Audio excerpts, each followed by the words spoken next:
और मुंबई से मैं हूं पूजा भारद्वाज। इस वक्त मैं मुंबई के सीएसटी इलाके में हूं। मेरे पीछे आप देख रहे हैं देश की सबसे अमीर महानगर पालिका, एशिया की सबसे अमीर महानगर पालिका बीएमसी हेडक्वार्टर, जहां पर इस वक्त हम मौजूद हैं। और क्यों मौजूद हैं? क्योंकि कल है 15 जनवरी, यानी कि कल महानगर पालिकाओं के लिए वोट पड़ने वाले हैं। महाराष्ट्र के 29 महानगर पालिकाओं के लिए वोट पड़ने वाले हैं, लेकिन सबकी नजर कहां है? इस पर पड़ी है, क्योंकि ये है 74,000 करोड़ के बजट वाली महानगर पालिका, जो कि देश के 10 राज्यों के कुल बजट से भी ज्यादा बजट वाली महानगर पालिका है। इसलिए राज्य के चुनाव से भी ज्यादा इस नगर पालिका के चुनाव पर सबकी नजरें टिकी है। और जब मौका हो इतना बड़ा तो चर्चा भी बड़ी होनी चाहिए। इसीलिए हम आर्थिक राजधानी के सीएसटी इलाके में बिल्कुल मशहूर वड़ा पाव के स्टॉल के पास में है। आराम वड़ा पाव इसे कहते हैं। और आप देखिए, जब भी आपकी नजर जाएगी अच्छी खासी भीड़ यहाँ पर नजर आएगी आपको। चर्चा हम इनसे भी करने वाले हैं कि बीएमसी चुनावों को लेकर इनके बीच क्या गहमा गहमी है। लेकिन फिलहाल हमारे पास ग्राउंड पर काम करने वाले हमारे रिपोर्टर्स, दिल्ली से आए हुए खास हमारे सहयोगी और कुछ राजनीतिक विश्लेषक साथ में हैं। और चूंकि विधानसभा लोकसभा चुनावों से ज्यादा नजरें सबकी नगर निकाय चुनावों पर पड़ी हुई है। महाराष्ट्र के सबसे बड़ा राज्य, जिसका जीडीपी में बहुत ही बड़ा कंट्रीब्यूशन है, सबसे महंगा शहर है, तो चर्चा मुंबई की बड़ी होनी चाहिए। इसलिए चर्चा की शुरुआत करते हैं। और सबसे पहले हमारे जो खास मेहमान राजनीतिक विश्लेषक हैं उनसे पूछते हैं। अमिताभ जी, आंकड़ों का कई खेल आप सामने रखते हैं। बीएमसी चुनाव के लिए क्या इससे पहले इतनी जो हम कहते हैं भूमिकाएं बनती हुई नजर आती थी, माहौल बनता हुआ नजर आता था? क्या कभी आपने वो तस्वीर देखी? और इस बार मुख्य खिलाड़ी कौन है? देखिए, पहले तो एक बहुत बड़ा मिथ है, बीएमसी में शिवसेना का कंट्रोल रहा है, लेकिन शिवसेना को कभी स्टैंड अलोन बेसिस पे सिंपल मेजॉरिटी मिली नहीं है। बीएमसी में कभी भी किसी पार्टी को सिंपल मेजॉरिटी नहीं मिलती। सिर्फ जनता पार्टी को मिली है 1978 में, और एक बार आई थिंक कांग्रेस को भी मिली थी 1992 में। तो एक नेचुरल अलायंस था, शिवसेना को मराठी मानुष और भाजपा को गैर मराठी वोट्स मिलते थे, और इस अलायंस का कंट्रोल था। इस बार जो है, अगर विधानसभा के पैटर्न पे वोटिंग होगा तो क्योंकि महायुति यानी शिवसेना, एकनाथ शिंदे और बीजेपी की यहाँ पे लीड थी, लगभग 21 सीटें विधानसभा में वो जीते थे, और हर विधानसभा लगभग 6 to 7 वार्ड्स के बराबर है। तो अगर विधानसभा का ही पैटर्न कंटिन्यू होता है तो एक महायुति को एज हो सकता है।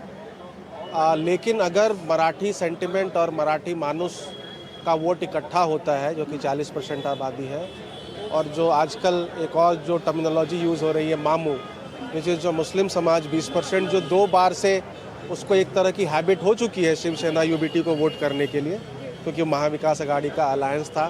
तो अगर टैक्टिकल वोटिंग मुस्लिम्स कर देते हैं तो 40 + 20 60% इसका मेजॉरिटी अगर उनको मिल जाता है ठाकरे ब्रदर्स को, तो कांटे के सर। बहुत सारे सहयोगी, जितेंद्र दीक्षित मेरे वरिष्ठ सहयोगी हैं। महाराष्ट्र की राजनीति इतने समय से आप देखते आ रहे जितेंद्र, कभी इससे पहले हमने निकाय चुनाव को इस तरह से कवर किया था क्या? देखिए, इस बार का निकाय चुनाव जो है काफी दिलचस्प है। और अगर मैं इस चुनाव की बात करूं तो चुनाव के पहले जो सबसे बड़ी घटना हुई वो थी ठाकरे बंधुओं की अदावत का खत्म होना, सियासी अदावत का खत्म होना। हाँ। जो कि 20 साल से चली आ रही थी, साल 2005 से चली आ रही थी। वो अदावत इस बार खत्म हो गई। राज ठाकरे और उद्धव ठाकरे एक साथ आ गए। लेकिन जैसा आप बता रहे हैं, मैं थोड़ा सा उससे डिफर करता हूं, क्योंकि उद्धव ठाकरे ने जब पार्टी की कमान संभाली 2003 में, तो उन्होंने जो एक कट्टरवादी छवि थी शिवसेना की, उसको बदलने की कोशिश की। जो मुस्लिम विरोधी छवि थी, जो उत्तर भारतीय या गैर मराठी विरोधी छवि थी, आप देखेंगे कि कभी उद्धव ठाकरे अपने भाषणों में मुसलमानों के खिलाफ नहीं बोलते थे, उत्तर भारतीयों के खिलाफ नहीं बोलते थे। 2019 में तो उन्होंने सेकुलर शब्द को भी आत्मसात कर लिया जब महाविकास आघाड़ी की सरकार बनी। अब उद्धव ठाकरे एक ऐसे शख्स के साथ में हाथ उन्होंने मिलाया है जो कि मुसलमानों के खिलाफ भी बोल रहा था, जो कि उत्तर भारतीयों के खिलाफ भी बोल रहा था। तो ये जो एक सर्व समावेशक छवि बनाई थी उद्धव ठाकरे ने, या समर्थन हासिल किया था गैर मराठियों का या मुसलमानों का, मुझे लगता है कि कहीं ना कहीं उस मुद्दे पर जो है उनको नुकसान पहुंचने वाला है। और जहां तक मराठी वोट का सवाल है, तो सारे के सारे जो मराठी भाषी मतदाता हैं, ऐसा तो नहीं है कि राज और उद्धव को ही देंगे, क्योंकि हमने देखा है कि बीजेपी में भी खास करके जो मध्यम वर्गीय और ऊपरी वर्ग है मराठियों का, वो उनका झुकाव बीजेपी की तरफ नजर आया, ऐसे ग्राउंड पर हमें नजर आता है। ठीक है, बहुत सारे लोग हैं, हम अपने सहयोगी से भी बात करेंगे, राजनीतिक विश्लेषक से भी बात करेंगे। सर, आप लोग मुंबई से कौन है यहाँ पे? मुंबई से कौन है? आप यहाँ से मराठी मानुष, आपके लिए सब कुछ हो रहा है, ठाकरे भाई साथ में आए हैं, आपको लगता है? देखिए, अगर कोई भी आपत्ति मुंबई में आती है तो शिवसेना बाला साहब ठाकरे की सेना नीचे उतरती है भाजपा नहीं आती, कांग्रेस नहीं आती, राष्ट्रवादी भी नहीं आती। पर क्या आपत्ति आप पे आती है मुंबई में? आप पर क्या बड़ी आपत्ति है जो आपको लग रहा है मराठी मानुष पे आ रहा है? नहीं, आपत्ति देखिए, हाँ, मराठी मानुस पे नहीं आती। जो यहाँ रहने वाले हैं उनके लिए उद्धव बाळासाहेब ठाकरे की शिवसेना ही उतरती है, मनसे वाले ही उतरते हैं। कोई भाजपा वाला आता नहीं, शिंदे गट का भी आता नहीं है। ठीक है। कोई और यहाँ पे जो महाराष्ट्र से है, आपकी क्या सोच है? मराठी मानुष को फर्क पड़ता है कि दो ठाकरे भाई साथ में आ रहे हैं, उनका आना जरूरी है कि जो विकास के काम की बात हो रही है उसका जरूरी वो मुद्दा जरूरी है, उनको आना ही चाहिए। उन दोनों आएंगे तो पूरा महाराष्ट्र पे उनको ही राज करना है। ओके, ठीक है। सेकंड थिंग, मेरा ये ओपिनियन है कि इस मुंबई में एक वीज़ा कायदा आना ही चाहिए, क्योंकि हर कोई उठता है, हर एक स्टेट से इधर आता है, यहाँ आ जाता है। तो अभी कैपेसिटी नहीं है मुंबई की हर एक को झेलने की। ठीक है, तो अब जो यहाँ का मराठी मानुष है वो परेशान हो रहा है, क्या किन किन बातों को लेकर? टॉप 3 अगर आप अपनी प्रॉब्लम्स बताएं कि मराठी मानुष की सबसे बड़ी समस्या है क्या है? उसमें कभी जॉब रिलेटेड इशू रहता है। ठीक है। सेकंड थिंग, अभी जो लोकल ट्रेन पे प्रेशर आ रहा है। सेकंड थिंग, थर्ड वन, जो अभी जो मूलभूत गरज है लाइक वाटर, इलेक्ट्रिसिटी, सब पे प्रेशर आ रहा है। ठीक है। तो इसके लिए मराठी मानुस, इसके लिए वो वीज़ा कायदा आना इम्पोर्टेंट है। एक और कोई आपसे है, महाराष्ट्र से, मुंबई से है? मुंबई कर मुझे चाहिए, मुझे मराठी माणूस चाहिए यहाँ पे। मुंबई से है, आपकी क्या सोच है सर? आम्हाला राज आणि उद्धव ठाकरे पाहिजे। मराठी माणसाचं मराठी बोलतो, बाकी कुठे असू द्या काही नाही प्रॉब्लेम, पण मुंबईमध्ये राज आणि उद्धव ठाकरे साहेब पाहिजे। ठीक है। मराठी में ये बोल रहे हैं कि कहीं भी कोई भी आए, मुंबई में राज ठाकरे, उद्धव ठाकरे आने चाहिए। क्या सर आपकी पहली प्रतिक्रिया है? नहीं, ये देखिए एक प्रकार का ध्रुवीकरण है जो कहीं ना कहीं अपेक्षित है। मतलब शिवसेना का जो पिछला क्लैरियन कॉल था, जो कंबाइंड रैली में राज ठाकरे और उद्धव ठाकरे का, वो यही था कि this is the last election. Almost जो इलॉन मस्क ने यूएस फायर ब्रांड, एक आवाज, एक नेता चाहिए थे, वो उद्धव ठाकरे को मिल गया, क्योंकि वो एक सटल राजनीति, इंक्लूसिव पॉलिटिक्स करते हुए नजर आ रहे थे। लेकिन वहां पर जो उनको आवाज चाहिए थी वो राज ठाकरे ने दे दी। एक मैं कहूंगा एक वोट एक्सेलरेटर मिल गया। So if you combine them together, it's a good polarization, it's a good agglomeration of votes. So I think वो accelerator मिल गया। सुधीर जी, आपने एक बात हमारे जो लास्ट हमारी बातचीत हो रही थी, आपने एक बात कही थी, महाराष्ट्र का मराठी अलग है, मुंबई का मराठी अलग है, और जो ये वो सेंटिमेंट्स नजर आ रहे हैं, लोग कह रहे हैं कि यहाँ पर परप्रांतीय और बाहर के लोग बहुत आ गए, हमें समस्या हो रही है। उनको रोजगार की समस्या है, लेकिन उनको बाहर के आए हुए लोगों से ज्यादा समस्या है, इसलिए यहाँ का जो मराठी है वो हो सकता है ठाकरे भाई की तरफ ही जाए, और ये हमने साक्षात सुना। नहीं, बिल्कुल, मैंने पहले भी कहा था, जब आदमी सातारा, सांगली, कोल्हापुर और जलगांव में रहता है तो अलग तरह के सोचता है। जब वो मुंबई आ जाता है तो उसकी सोच अलग हो जाती है। तो वह भला वो कांग्रेस और राष्ट्रवादी को वोटिंग वहाँ कर ले सांगली, सातारा में, लेकिन यहाँ पे आने के वो automatically natural as a Shiv Sena का वोटर हो जाता है, यानी कि ठाकरे फैमिली को ज्वाइन हो जाता है। सेंटिमेंट है, एक प्राइड है, उसको ऐसे लगता है कि हम मराठी मानुस की जो शिवसेना है, रीजनल पार्टी, जो प्रादेशिक पक्ष है, उसके साथ में रहेंगे तो हमको सिक्योरिटी मिलेगी, हमारा मिलेगा, कोई हमारी बात कर। हाँ, क्योंकि दिन पे दिन यहाँ का जो मराठी परसेंटेज है वो कम होते जा रहा है, इसलिए तो इन्फेरिटी कॉम्प्लेक्स बोलो, एक फियर बोलो, उसके वजह से एक यहाँ पर 1960 से शिवसेना आणि मराठी माणूस का एक समीकरण बना है। लेकिन भारतीय जनता पार्टी एक मजबूती के साथ उतरी है, उन्होंने भी, उनका मराठी चेहरा है देवेंद्र फडणवीस। देखते हैं अभी कैसा ये इलेक्शन होता है। मयूर पारेख जी, कितने वोटर्स हैं, कितने बचे हैं? क्योंकि कुछ आंकड़े कहते हैं कि 30% भले ही कहा जा रहा था कि मराठी वोटर्स हैं, लेकिन समय के साथ बहुत कम हुए, 10% के आसपास आ गए।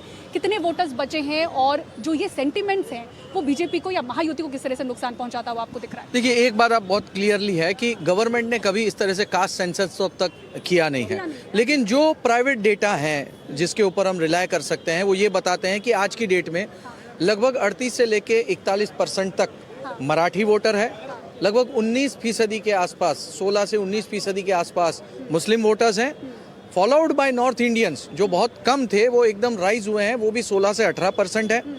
गुजराती वोटर्स 14 से लेके 16% तक हैं, और 10% के करीब जो है वो अन्य सारे हैं। अब अगर हम इसी परसेंटेज को अगर सीट शेयरिंग में कन्वर्ट करें तो जो मराठी वोट बैंक है वो अराउंड 131 सीट्स के ऊपर अपना असर दिखाती है। जो गुजरात, बीजेपी को डरने की जरूरत है, महायुति को डरने की जरूरत है नहीं, लेकिन मुद्दा ये बनता है ना कि भाई अगर मराठी सारे एक साथ नहीं है ना, यहाँ पे सारे मराठी हैं, मतलब जो गुजराती 3 पीढ़ी से मुंबई में रहता है वो भी तो मराठी है, आपको मुंबई कर दिख रहा है। तो मराठी तो सारे हैं। लेकिन अगर कास्ट मराठी की अगर आप बात करें, अगर आप ये कहें कि लोकसभा में भी उन्होंने बीजेपी को वोट नहीं दिया था या उनके अलायंस को वोट नहीं दिया था, ऐसा नहीं हुआ है। यहाँ पे हमें एक ट्विस्ट देखने मिलता है पूरे मुंबई में, जैसे कि जो मध्यम मुंबई का जो मराठी मानुस है वो एकदम थिक जो है वो शिवसेना यूबीटी की तरफ है, लेकिन जैसे जैसे वो नॉर्थ मुंबई की तरफ जाता है, ईशान्य मुंबई की तरफ जाता है, उसका परसेप्शन चेंज होता है क्योंकि वो कॉस्मोपॉलिटन वातावरण में रहता है। यहीं पे कहानी बदलती है बेसिकली। ठीक है, अब हम अलग मुद्दे पर आते हैं कि अब खिलाड़ी मेन कौन है, और दिल्ली से भी हमारे वरिष्ठ सहयोगी आए हैं, विकास भदौरिया जी, शुक्रिया सर और वेलकम टू मुंबई। मुंबई में आप आए हैं, आते के साथ आपको, जैसे मैं तो हमारे ग्राउंड रिपोर्टर से मैं बात करूंगी, लेकिन जब दिल्ली से कोई आ रहा है तो उस आए हुए उन मेहमानों को सबसे बड़ी समस्या मुंबई में क्या दिख रही है? आर्थिक राजधानी में जब आप आते हैं कि फाइनेंशियल कैपिटल में जा रहे हैं, सबसे बड़ी समस्या आपको अभी मुंबई में क्या दिख रही है आते के साथ? नहीं, कोई समस्या नहीं है मुंबई में। हाँ। बल्कि हमने आते ही सड़कें, गड्ढे, ट्रैफिक, जिसमें नगर निगम जो चुनाव है वो टिका है। देखिए, हमें लगता है कि हर महानगर की स्थिति ऐसी है, दिल्ली में भी वैसी हालात है। पीक आवर में बहुत जबरदस्त ट्रैफिक होता है। पद्मजा हमारे साथ हैं, पंकजा भी बेहतर बताएंगे कि आपको अगर 5 किलोमीटर जाना है, 6 किलोमीटर जाना है पीक आवर्स में, तो आधा घंटा, 35 मिनट, 40 मिनट तक लग जाते हैं। तो इस लिहाज से मुंबई भी कोई अलग नहीं है। हाँ, यहाँ पर तो बल्कि पब्लिक ट्रांसपोर्ट बहुत ज्यादा अच्छा है, रेलवे है, मेट्रो है। मेट्रो तो अंडरग्राउंड मेट्रो होने की वजह से तो मुंबईकर को बहुत राहत मिली है, बहुत आराम मिला है। कोस्टल रोड की वजह से बहुत राहत मिली। पुराने शहरों में जो इंफ्रास्ट्रक्चर का डेवलपमेंट होना चाहिए, उस लिहाज से मुंबई मुझे लगता है कि बाकी शहरों के मुकाबले काफी आगे, अब आगे है, लेकिन बहुत लेट शुरुआत हुई। पद्मजा, आप इतने समय से आपने यहाँ पे पहले पूछा, मैं ना एक सवाल पूछना चाहूँगा विकास से। विकास, ये बताइए कि हम उम्मीद कर रहे थे कि बीएमसी के इन चुनावों में बीजेपी के कई दिग्गज चेहरे जो है देश के अलग अलग हिस्सों से आएंगे, मुंबई की सड़कों पर आके प्रचार करेंगे। हैदराबाद जैसे महानगर पालिका के लिए हमने देखा खुद जो है बड़े बड़े चेहरे आ गए थे, खुद union home minister Amit Shah वगैरह भी उतरे थे। मुंबई जो कि उससे कहीं बड़ी महानगर पालिका है, उसमें क्यों नहीं आए ऐसे बड़े नेता? योगी आदित्यनाथ की चर्चा हो रही थी, हम ये भी उम्मीद कर रहे थे शायद अमित शाह भी आ जाएंगे। तो सिर्फ सब कुछ देवेंद्र फडणवीस के भरोसे ही क्यों छोड़ दिया गया? उन्हीं को चेहरा क्यों रखा गया? बिल्कुल, देखिए, एक महत्वपूर्ण सवाल है, लेकिन इसका जवाब ये है कि देवेंद्र फडणवीस को स्थापित करना था। देखिए, बीजेपी में नई पीढ़ी की शुरुआत हो चुकी है। राष्ट्रीय अध्यक्ष 45 साल की आयु का बनाया है। अब जो नई पीढ़ी के युवा नेता हैं उनको स्थापित करना है। मुंबई और खासतौर पर महाराष्ट्र में लेकर बहुत सारी खबरें और अफवाहें चलती रहती थी कि देवेंद्र फडणवीस को दिल्ली ले जाएंगे। देवेंद्र फडणवीस के अलायंस में उतनी ताकत नहीं है, अलायंस मुंबई से तय होता है। इन सारे सवालों को खत्म करने के लिए ये शुरुआत की गई कि अलायंस की सीट शेयरिंग भी यहीं पर तय हुई, मुंबई में तय हुई। दिल्ली के नेताओं का दखल लिमिटेड रहा। जब बाहर के नेताओं को प्रचार करने आना था तो उसका भी मैसेज ये होता कि क्या देवेंद्र फडणवीस में दम नहीं है, वो दिखाना था इनको कि देवेंद्र फडणवीस दमदार हैं। यहाँ पर संगठन में पहले से मजबूत काम हो चुका है, 3-3 शाखाएं एक वार्ड में बना दी गई थी, तो देवेंद्र फडणवीस को दूसरी तरह से यहाँ पर स्थापित करना था। बाहरी लोगों को बुलाना जो है बैकफायर भी कर जाता कि कोई नेता बाहर से आता और कुछ ऐसा बयान दे देता जो कि विपक्ष को जो है पॉइंट मिल जाता उस पर गेन करने। बिल्कुल, देखिए, मतलब मूल जो था वो था कि देवेंद्र फडणवीस को स्थापित करना है, और उसके पीछे अगर छोटी छोटी चीजें थी कि अगर बाहर के नेता आएंगे तो क्या गैर मराठी वाला मुद्दा उठेगा, उसको क्या आघाड़ी को फायदा मिल सकता है या नहीं मिल सकता, ये सब जरूर तय किया समय की कमी है विकास जी, मुद्दा तो बहुत बड़ा है और कई मुद्दों पे काश हम बात कर पाते। पद्मजा, जाते जाते आपको क्या लग रहा है, कौन इस रेस में आगे लग रहा है? मुख्य खिलाड़ी कौन है? देखिए, जितना कौन बैठेगा बीएमसी के? जितना यहाँ पे अभी पिछले कुछ दिनों में देखने को मिला है, एक चीज तो बहुत साफ हो गई है कि ये पूरी तरीके से एक भावनात्मक चुनाव हो गया है, इमोशनल है। मराठी मानुस एक तरफ और एक ये पूरा जो है बांग्लादेशियों का और परप्रांतियों का, और खास तौर पर कि क्या एक मुसलमान मेयर को बनाया जाएगा, ये एक बहुत बड़ा इमोशनल। कई ऐसे अलग अलग समीकरण है, मराठी मानुष, पर प्रांतीय, मुस्लिम वोटर, किस तरह से समीकरण बदले हैं 4 साल के इंतजार के बाद हम देख रहे हैं कि ये चुनाव हो रहे। तो कई जो ऐसे पार्षद जो जमीन से जुड़े थे, अब कितना वो रेलेवेंट है, नहीं है, कौन किस तरफ जाएगा, नहीं जाएगा, कितनी पार्टियां हैं, दो धड़े में हो चुकी हैं, वोटर्स भी कंफ्यूज हैं। हमारे लिए भी डिकोड करना आसान नहीं है, लेकिन एक छोटा पिक्चर हमने आपको दिखाने की कोशिश की। बीएमसी हेडक्वार्टर से पूरी टीम को दीजिए इजाजत। खबरों के लिए देखते रहें NDTV इंडिया। नमस्कार।